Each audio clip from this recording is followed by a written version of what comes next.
3, 4.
I used to be scared to call myself a fine artist when I was much younger.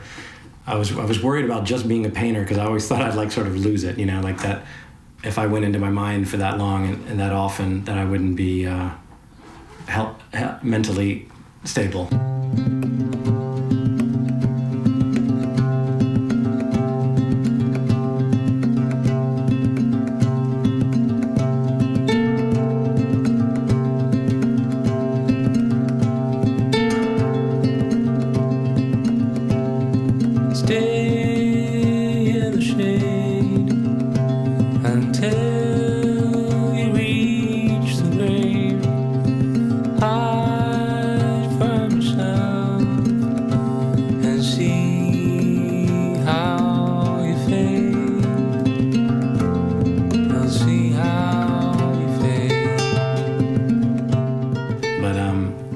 Recently, I guess, having the guts to go ahead and do that, let myself just go ahead and express myself fully and say, this is me, take it or leave it, that's been eye-opening to see that it actually, once I believed in that, it started to work.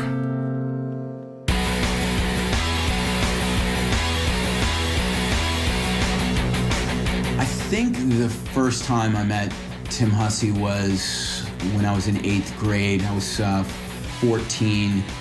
I had just started skateboarding, and I went to a half pipe that was out in the middle of the woods, and Tim was there. He was a better skateboarder than I was. He was able to drop in on the ramp and do front side grinds on the ramp. That made a really strong impression on me. And then I remember that I thought he was pretty stylish, and he had like a cool flip cut and stuff. I started surfing, I think, that summer, and I remember seeing him at the beach, and he was already a pretty good surfer too. I was like, man, this guy, he's better at everything I'm getting into. They had a place on the Battery, and we built a half pipe at his house. The contrast between the front of Tim's house, right there on the Battery in front of White Point Gardens, where they started the Civil War, and where they actually filmed North and South with Patrick Swayze walking around shirtless in front of Tim's house. And then the backyard where there's a boombox with the Violent Femmes and the Sex Pistols playing, and people smoking clove cigarettes and skating the ramp. It's just two worlds that didn't seem like they could be that close together. We both grew up in Charleston. We went to the same schools at different times, and then we went to the Rhode Island School of Design together, and I had this, he didn't probably know, but I had this competitive thing with him about the skateboarding and the surfing and cool haircuts and stuff. I had no idea that he was into art at all. He had the same art teacher I had in 7th, 8th, 9th grade, and I was still taking afternoon art classes from her. One day in my after-school art class at Porter Goud, I went in and there was this drawing in the art room, and it was a guy looking like he's from Motley Crue, playing guitar, flying V with like a chain link fence, and I think I remembered barbed wire in it, but I just re-looked at it and there's no barbed wire. But a crowd and like the heavy metal horns getting thrown up, and I looked at it and I was like, Miss Clayton, whose drawing is this? And she was like, oh, that's Tim Hussey's. And I was like, ooh, that Tim Hussey. he's really good at drawing too. So yeah, we have a rich history.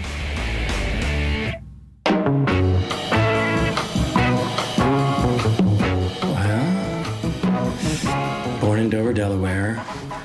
Moved to Guam, I guess, for 2 years. So I've been told. I don't remember much about it. Dad in the military. Was raised in Charleston, moved to Charleston when I was 2, basically, or 3. And ended up going to Rhode Island School of Design, waitlisted to go there, but got in. Studied for a year in Paris, Parsons School of Design, and then made my way to New York. My first gig, which old friends of my mother won't let me live down, is that they always say, "Didn't you work at MTV?" But yeah, my first job out of school was at MTV, designing sets and painting sets. While the sort of VJ was talking, I'd be painting behind him, and it's hard for me to stand still and stay in a job. I've never really liked working for people, so I started just doing freelance illustration for magazines. But I've kind of worked for everybody from the New York Times, Rolling Stone, and GQ. I guess a lot of entertainment magazines as well. My work lends itself to either being hip or, on the other side, making a business article interesting, which is hard to do. So I worked for Forbes a lot. And I was never really completely satisfied. It seemed like painting was always the thing that reoccurred, and I always yearned to do something on my own.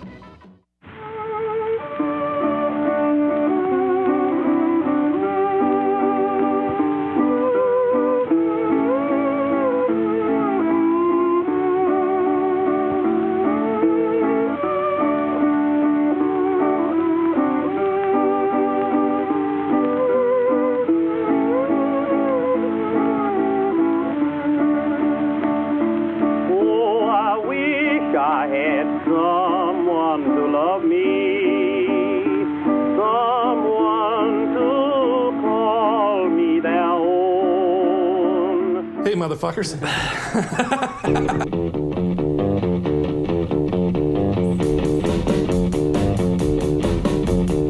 The Hustler. Oh, he's legendary in these parts. You know, rumor is there's a string of broken hearts a mile deep here in Knoxville from the Hustler, but no, Tim had married a Knoxville girl and had kind of came to town, and we hooked up through that. So we had some friends in common, and he was like the only sweet, awesome artist in town at the time. He was a painter. He was painting illustration, which I could totally relate to, because I work basically the same way with house paint to cobble out what little illustration I could make.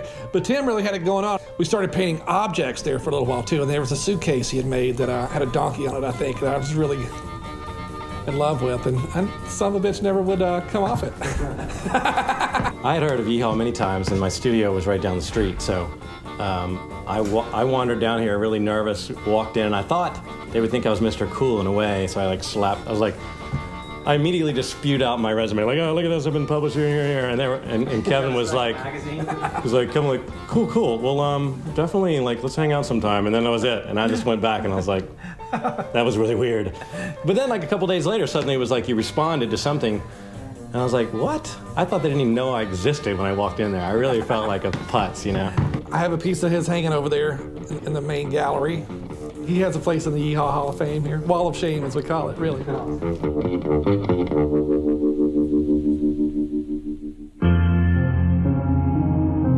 98 through like 2002, I was here, and I think this is where it all started, this idea of using materials that already exist.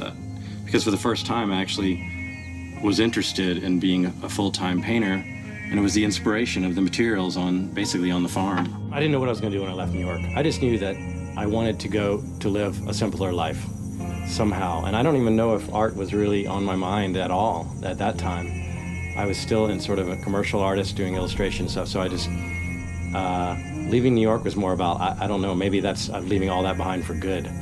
And then when I got here, you know, after kind of getting over the honeymoon of saying, okay, this is great, I want a beautiful farm, it's quiet, then it was kind of like, well, I still am an artist, I still want to produce, so that's when the barn came into play. I worked mainly against this wall and used these glass extra panes that were here as palettes. But it wasn't so much the quaintness of being in a old barn like this. It was more about everything's there ready to use. Like, it already spoke to me. The work that would come out of that is almost like it was just took a couple of tweaks, and it was like from being a floorboard to a piece of art. So I used the wood that was actually in here and it was falling apart. I guess the attraction is that there were these like man paints. You know, these are like paints used to, you know, fix or, you know, paint a truck or paint a tractor or seal some floors or whatever. And I wanted that feel to go into my artwork. I didn't want the tender, you know, acrylic colored pieces that I've been doing with illustration for so long. So it was definitely, I'm not one to make a plan, but this kind of just spoke to me, you know. I remember working in the barn here and actually hiding the pieces I was doing during the day because I was worried that someone would stumble up there and not really understand what these things are. They might be weird to them or something, so I just would hide my work. But because I was more interested in being sort of accepted as a local here, much more than I ever really felt like I wanted to be accepted in New York, I think. Sometimes I think New York is for amateurs. I know that's a big statement to say, but because it is all laid out there for you, you know, your type of people are all there. You're surrounded by them all the time. How could you not, you know, create what you want? It's easy enough, but coming here and people that not only don't really understand what I do, but don't really care. They're thinking more about who you are, what you have to offer as a person, and that was a big test for me. It made me really say, like, who am I? What do I really want out of life, and what do I really want to talk about?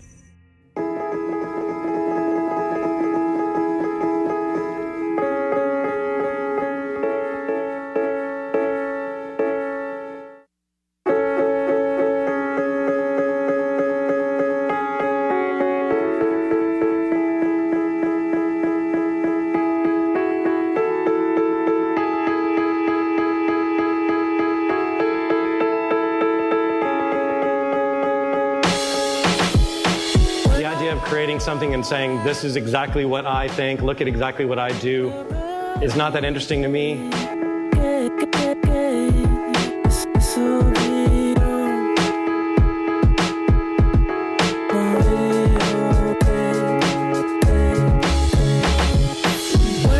I go to flea markets and people leave tons of diaries and writings and school books, things they've written in, school notebooks behind.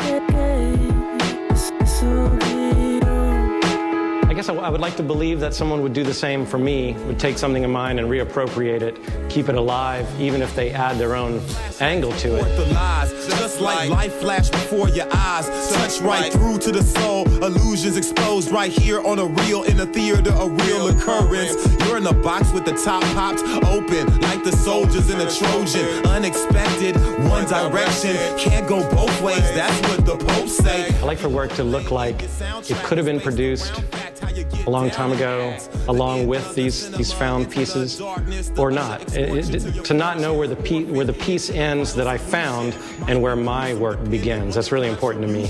Your vision gets clear and translucent, witnessing your own video's revolution. I guess it's pretty light in a way. I mean, you might see what suggests a lot of narratives, but they're really just about personal moments and about things that might happen in your life every day.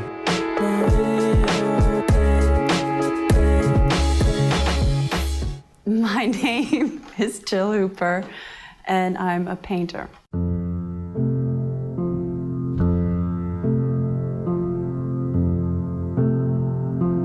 I find it's completely mystifying. When I look at his work, I can't even tell what he's done to get that effect. I look at it and the results are there, and the layers. What I like is that I have no idea how he's done it, and all the thick paints, the way he distresses things, even the use, finding all these old pieces of paper and gluing them together, you know, finding old journals, and I don't know. I like being mystified by that. You know, his way he works is completely against everything I've been trained to know, but for some reason I just can't help but really actually respond to the work. It's really honest, and his sense of humor, his self-deprecating nature, I can't help but really love it, despite myself, actually. You know, so many of the figures sort of remind me of parts of him, actually, his personality. So I tend to, in his male figures, see a little bit of an autobiography in a way. I use archival, stable materials, and he's deliberately using materials that are supposed to deteriorate, and that's going to be a part of what makes the work look more interesting. I mean, it's a living piece of life, and it's still going to be changing over the years, I imagine. I like that about it. I think it's kind of more interesting. Well, he says that when he's working with me, he has a little more patience to take some time to really draw the details. It's nice having some other energy there, I think, at least for me as well. If you look at his work, it's more detail, more drawing. However, there's also, it's all very consistent and still within the framework of the whole effect. So it's not as if it's changing the whole effect, but I don't know, I think he's giving the piece a little more energy that it deserves. That's sort of rude to say, but I think he's definitely the best artist of his kind in town. I mean, it's just a real creative spirit. This brownie camera, which a stranger left on my doorstep about 6 years ago, and they didn't reveal it, who left it for me until a year later, and it was somebody that I didn't even really know. It was bizarre, but it is cute. I do like these little brownies. Holy shit.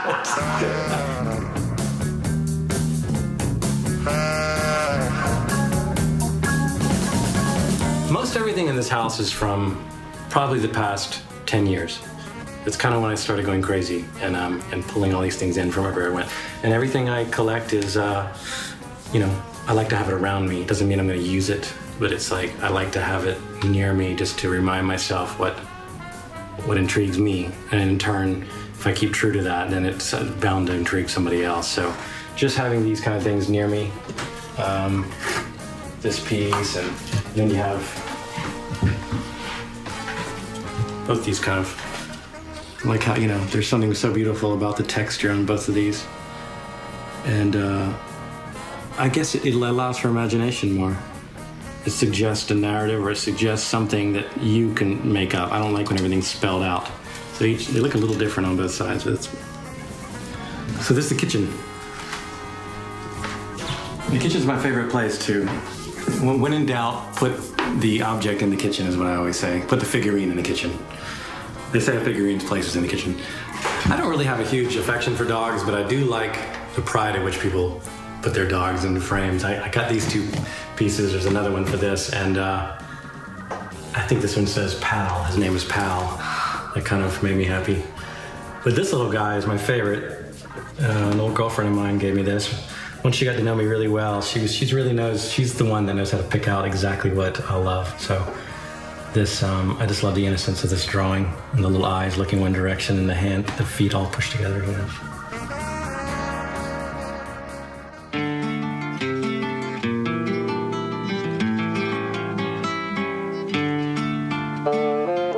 I really love the aesthetic of the Mexican Catholic icons, basically. So you have a lot of these Jesus and Mary. A lot of people think I might be real religious, but I'm really not. I mean, but it's hard to explain once they come to this wall of all this stuff. So I've thrown kittens in intermittently and called it, just to kind of balance things out. So I call it the Jesus kitten wall. The colors, I think, are amazing. I love all the colors. This is the very first one I got, and I loved how thick his neck is and this crazy beard. And just the single tear. It's more about the color, and it's not as much about the application or the subject matter, but lived in Santa Fe for about a year and a half. I got really into the Mexican folk retablos and ex-votos, these little odes to dead relatives. They would hang over their doorway, and they're really beautiful. I have a couple in the other room. And this toy represents more my work than anything else. I think of them as looking like cadavers of animals dressed up to act like they're doing something together. This animal could not be alive, and then the little glare in his eyes is creepy.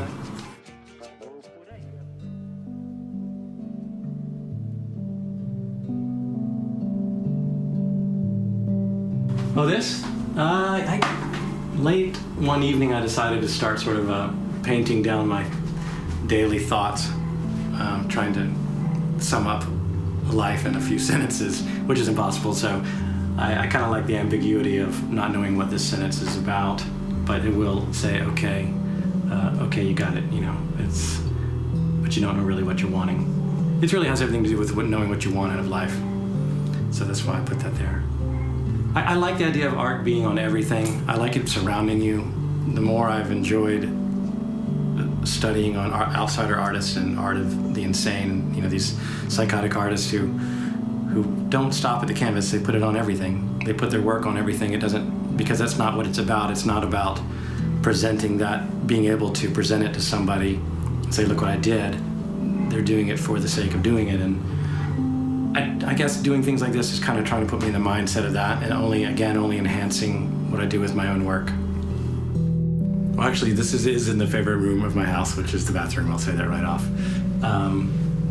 I've put these photos, again, this is one of the things I hung pretty early on. I liked them because they were actually a school project from when I was in college. And they were really inspired by this artist, Matt Mahurin, who's one of my favorite photographers. But I still see the value of what I was trying to do with these photos. I don't look back and say, oh my God, I was such a kid, such an art student. They still keep me on track with generally with the feeling I want from my artwork, Just this year alone, I started working on portraits and figures as much as I could, just to kind of get back into some basics of what I learned in school. And so this is one of the series of portraits I've been doing of my models. They look nothing like the people, but I like the energy of what comes out of it. It seems like they always end up in sort of this drop jaw stare. And I'm not even taking my shirt off, which is strange. But this is where I work deep into the night. And, sometimes it gets a little lonely, but a different kind of work seems to come out of this area. I'm the type that goes to the thrift store or flea market, and I'm the only one that'll walk over to especially if it's just rain, there'll be boxes full of stuff that's soaking wet, smells bad, spiders running out of it. And I like to dig down and find, to me, that's the joy of finding something that other people wouldn't necessarily say that's viable or meaningful.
First learned of Tim Hussey through Buff Ross, who used to work here as the curator, and I believe Tim and Buff grew up together.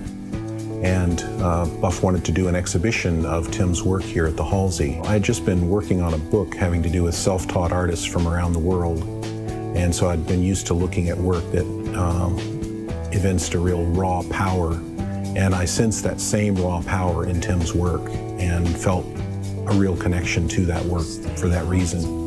So, and I was also very interested in the fact that his work seemed illustrative yet painterly at the same time. It was a very interesting and sort of a paradoxical combination.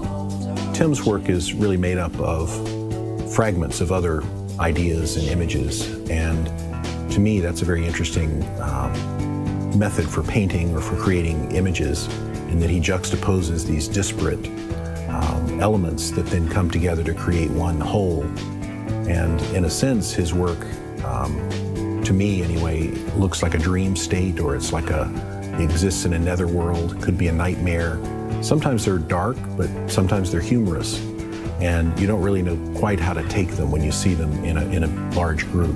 But taken individually, when they're made up, if you break it down into its fragment parts, and you look at the kinds of images that he's pushing together in this unlikely combination, that's sort of an interesting game in and of itself. But then, of course, his use of color and texture and these various techniques that he uses to create the images all add together to create a very interesting overall effect. I think Tim's just gotten better. He's gotten more mature as an artist. He's taking more risks with his work. I think it's really interesting to see how he's evolved. It hasn't been in a linear way at all. I find that his work has really become a lot more evocative now. Seems to be tuned in more to the world of images and ideas than emotions in a way. It's a little more specific, yet his work has always been, there's a sort of a tension in his work between an image and disintegrating image. It's just like the figure becomes ground and vice versa.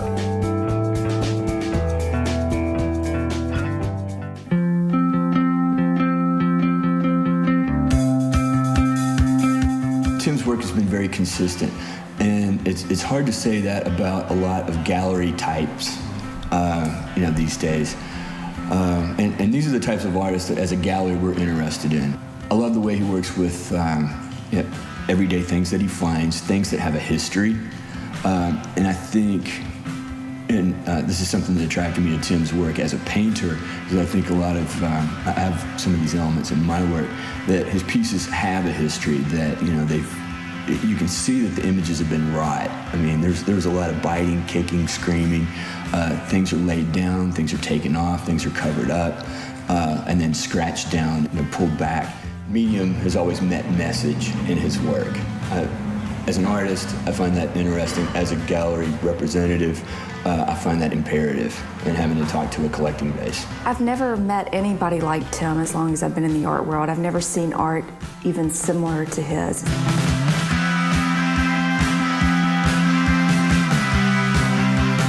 What's very significant about his work is that it could hang anywhere and be a very powerful force. It's really the screwing up of the surface and the tampering with the surface is what I found to be Tim's greatest virtue. The lack of timidity, of really rubbing back and abstracting the surface. It's his untidy formats that I was really drawn to, much like the abstract expressionist. It's almost like a million pictures within a big picture. That's what I really loved about his work. And he's never been so commercially driven in the fine art world, which has ironically saved him. He's always painted exactly what he wants to paint, internal strifes or his spiritual strifes or his friendships or his dreams. Very quickly, we took a huge risk with each other personally and professionally in that we scheduled a solo exhibition, which is a big step for a contemporary artist and certainly a dealer. And we exhibited his work in March, and he sold over 20 pieces in 2 commissions. He sold almost everything in the show. He has a huge local following and beyond. We sold to very sophisticated collectors from New York to San Francisco, which says a lot about his work.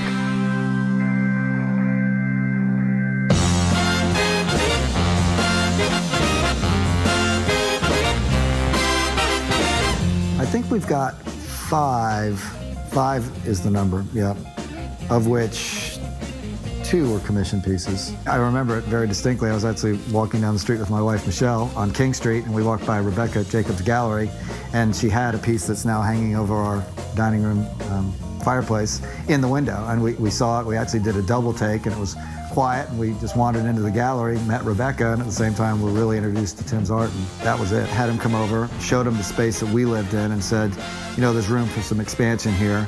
And a lot of it was mixing his vision and his art to the space that was presented, and we sort of, like you see behind us, gave him that wall and said, okay, there's the wall, do your thing, and that's really how it worked out. going forward, we'll sort of see where his mind goes and where his art leads him to see where the next part of the collection takes us.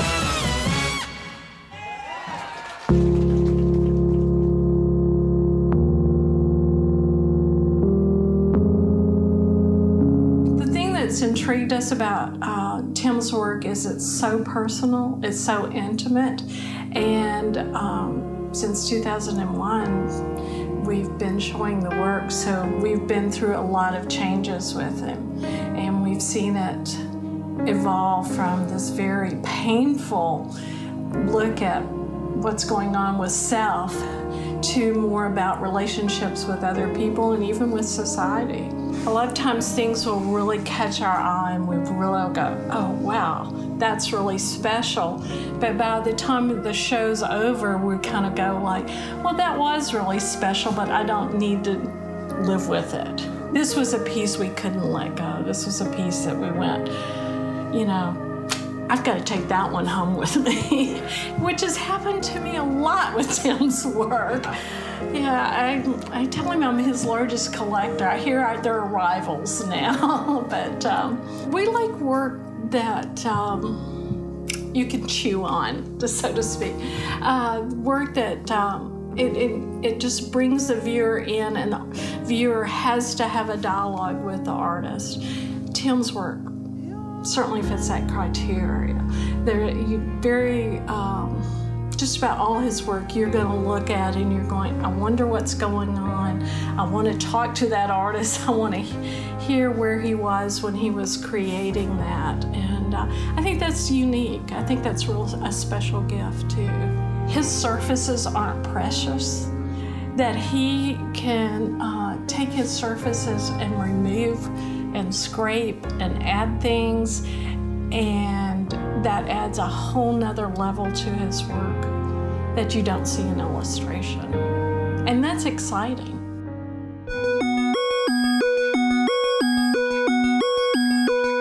I don't think it was the first piece we got, but it was probably the first large piece we've got of Tim's. And, you know, and looking, I'm sitting here looking at it now and I'm going, you know, Janice and I seem like, and we are pretty nice, normal people. And you look at this piece and you go, what's going on? You know, is it there's something, you know, this figure, is it a dog? Is it a man? Is it, you know, part human, part animal? Is it, it's tied up with something with letters and numbers all over it? And then there's snake heads as you start to look at it. But, you know, it's one of those things again that touched us before we even realized what it was. There was something about it that connected. And the connection was so deep, we wanted it.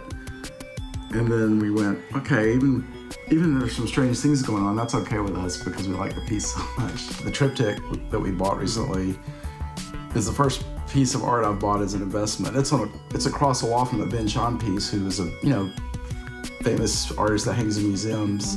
But I didn't buy that Ben Shahn piece as an investment, and most of Tim's work I never bought as an investment. But this piece I bought, I thought, you know, this could really be worth something someday, or worth a lot someday, because I think he's got the potential to be a pretty major artist.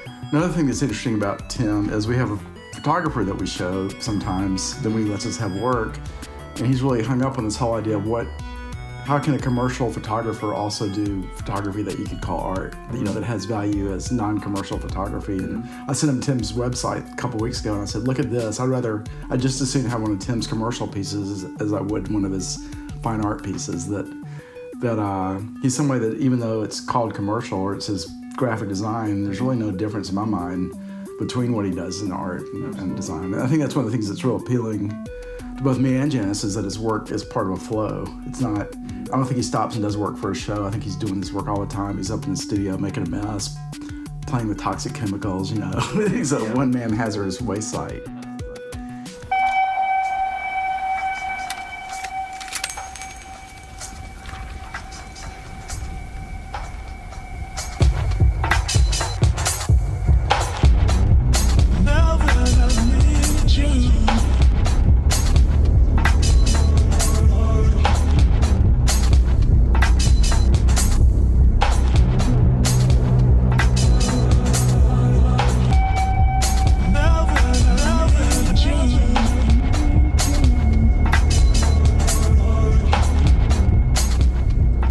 Photography was the very first thing I loved in college, and so that was back when we printed in darkrooms. And I definitely took to it as it was the most exciting medium. I liked to work with people. And it was just more, the only medium that really ever gave me a high. It was much more fun than painting, you know. The very first photographer ever what turned me on to photography and art in general, probably the biggest influence in everything I've ever done is this one photographer named Matt Mahurin. And I just got this book when I was in college called Matt Mahurin Photographs. And I had no idea who the guy was, but it was just all square format, really, really high speed, grainy film, beautiful black and white photos, and they all had sort of a mystery, sort of suggested a narrative behind them that you didn't really understand. So I've kind of always kept those. I still look back to that book and remember that I'm trying to do what he accomplished, and that is suggest a much bigger picture with a few clues, but the picture never being completely clear, or the story. Well, you know what it is? I do like the textures of, there's no question that the textures of these walls and something that's been weathered to the open air is reflective of my own painting. I mean, it's something I love is when nature has sort of made it at the beginning of a painting already. I think the second most important part of that is that when people are drawn out of their own normal world and pulled into something unique like this that are not usually, when you're having to kind of step over broken glass, and it puts the person in a certain mode and mood, and it kind of sets you up for some interesting photos. Because the paintings are most important and the photography is more of this seed that just gets me excited and thinking, and is kind of, like you said, a balance and a palate cleanser, I guess. I like to keep it that way, and I don't want to start drawing attitude into my photography based on thinking, well, this is going to hang in a gallery. It's one of the few things that I can keep mostly personal and, you know, and my own without worrying about sales and that kind of thing. So it's been that's probably all I have left in that realm, you know, that I can keep as my own.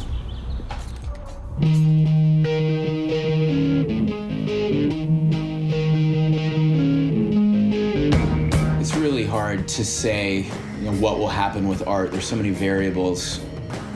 I think that Tim is making a really strong, unique body of work. And what I would hope is that his audience expands because his gallery is connected enough into the art scene to plug into the right things without Tim having to adapt what he's doing to take on what's in vogue at the moment. You know, really, art should be about the art, and the art should speak to people. You know, if there's an interesting story in the extended framework around it, you know, great, but it's the art that should do the talking, and I think Tim's art is speaking really powerfully right now. I feel like Tim is just getting started as a painter, which is exciting. I see him really on an international circuit and involved in biennales in Europe and beyond. I see publications coming out with his work. He is, again, being collected by very serious, savvy connoisseurs, which is very important for his career. And if he keeps progressing at this level, he will be a very important and significant name in 5 or 10 years on a global scale, I think. I kind of, you know, it's silly to say, but I kind of see his work kind of getting bigger in size. And I'm sort of curious what form that'll come in. I don't know if his works on paper will really accommodate that, but I do see him just spreading out a little bit more.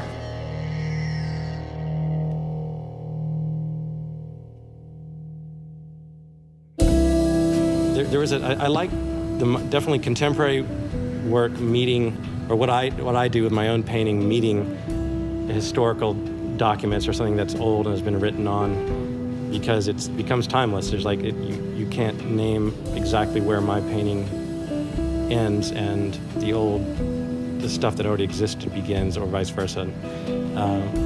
That means a lot to me because I've never liked to see the artist's hands behind artwork. I don't like to see this comes from this particular person. I don't want to see that this stroke has had a very particular, very deliberate stroke, and all this is supposed to have some symbolism, mean something, you know. I have to say, I don't believe that my favorite artists in the world, I don't believe they have anything they're trying to communicate. I think it's really more, I think that it's 80% intuition, and then the rest sort of comes through.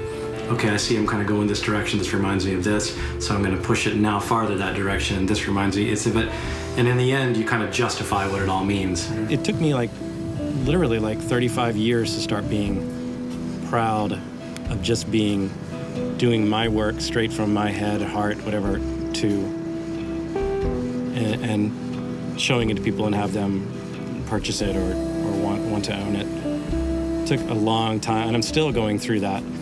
I met a great artist many years ago, right before he died. He was a local guy, but he was still said that he never really felt like he questioned whether he was an artist at all, even though he'd produced thousands and thousands of paintings. And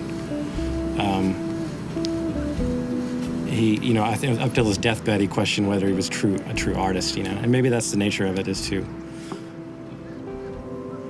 never just accept yourself completely.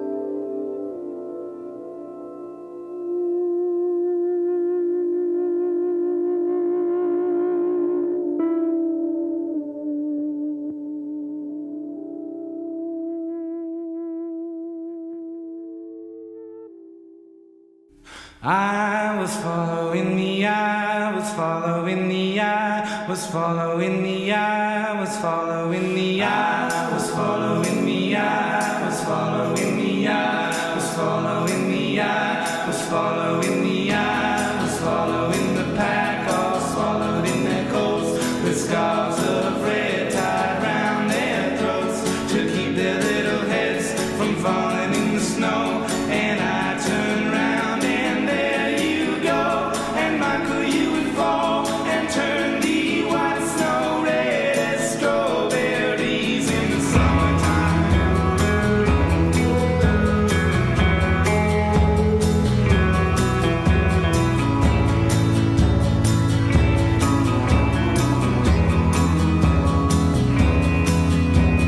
I was following the pack, all swallowed in their coats, with scarves of red tied round their throats to keep their little heads from falling in the snow.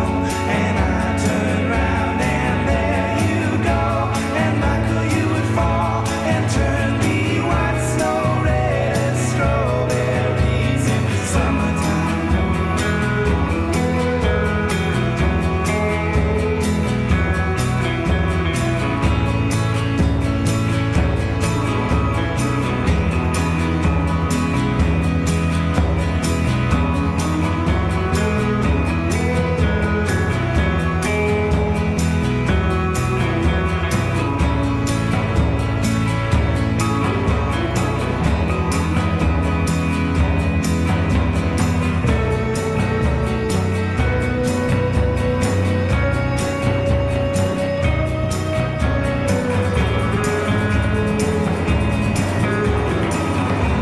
Was following the pack, all swallowed in their coats, with scarves of red tied round their throats to keep their little heads from falling in the snow. And I turned round and there you go, and Michael, you would fall and turn the white snow red as strawberries.